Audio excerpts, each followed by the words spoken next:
Hello and welcome to another episode of Disney Movie Investigation. If this is your first time watching, welcome to the show. In each episode, we take a look at a movie that is featured on Disney+.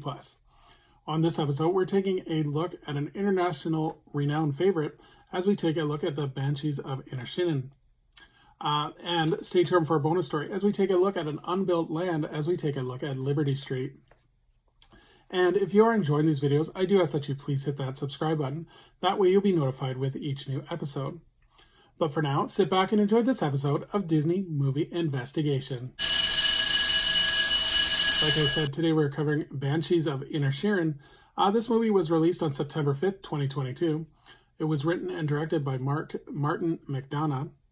The production companies were Blueprint Pictures, Film 4 Productions, and TSG Entertainment, and it was distributed by Fox Searchlight Pictures. The budget for this movie was $20 million, and it did a box office return of $52.4 million. In February of 2020, it was reported that Martin McDonagh would be directing a picture with Searchlight Pictures, and that the film would star Colin Ferrell and Brendan Gleeson. Principal photography would begin in August of 2021 with the working title of Inishmore, and it would be shot in various locations around, in Ireland. The score was composed by Carter Burtwell, who deliberately wanted to compose a score that was non-Irish sounding. A soundtrack would be released by Hollywood Records on October 21st, 2022. In terms of a little bit of trivia, the opening scene is actually set to a traditional Bulgarian folk song, Polgona del Tordo, and it is performed by the Bulgarian State Television Film Choir. In terms of the cast, so we have Colin Ferrell, who plays Pandrick Selban, Brendan Gleeson, who plays Colm Doherty, Kerry Condon, who plays Sheboygan Selban, Barry Keoghan, who plays Dominic Kearney, and Gary Linden, who plays Pedar Kearney.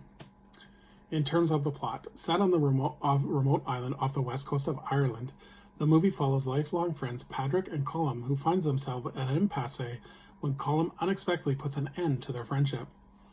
A stunned Pandrick, aided by his sister Sheboygan, and troubled young islander Dominic, endeavors to repair the relationship, refusing to take no for an answer.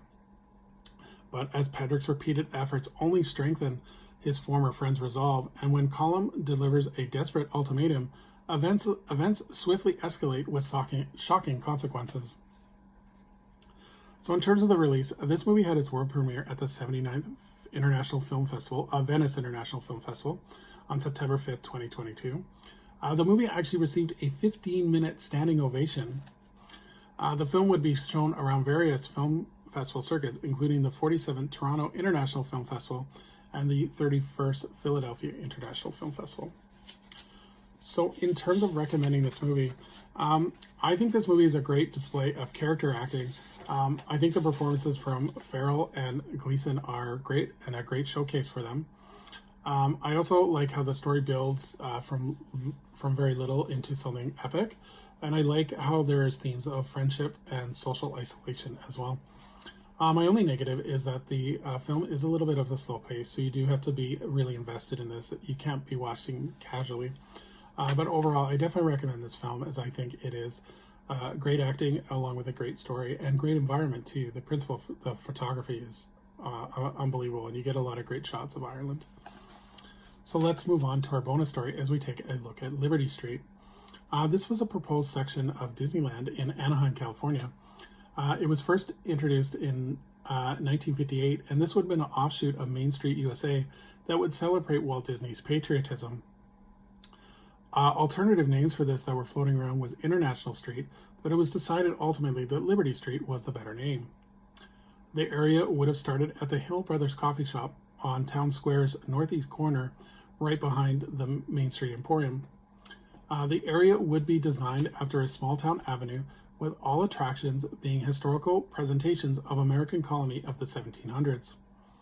Buildings that were proposed were a U.S. Capitol building, various colonial shops, a Hall of Presidents attraction, a Declaration of Independence diorama, Boston Observer print shop, a Paul Revere silver shop, a Griffin's Wharf glass shop, and a blacksmith shop.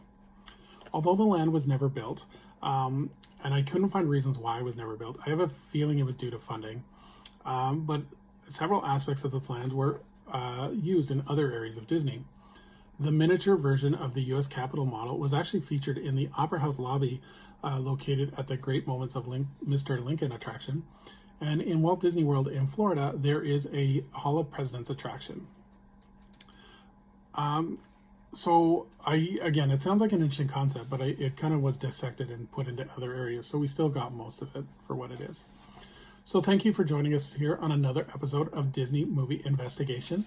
I would love for anyone to please leave a comment below on what they think of the Banshees of Inisherin, as well as what if the Liberty Street was actually built, what are kind of your thoughts on it, or kind of mini review. So as we look forward to our next episode, we're going to be doing another animated comedy as we take a look at the Brave Little Toaster to the rescue. And stay tuned for a bonus story as we take a look at the history of Kitchen Cabaret. So until next time, I hope you have a magical day, and we will see you real soon.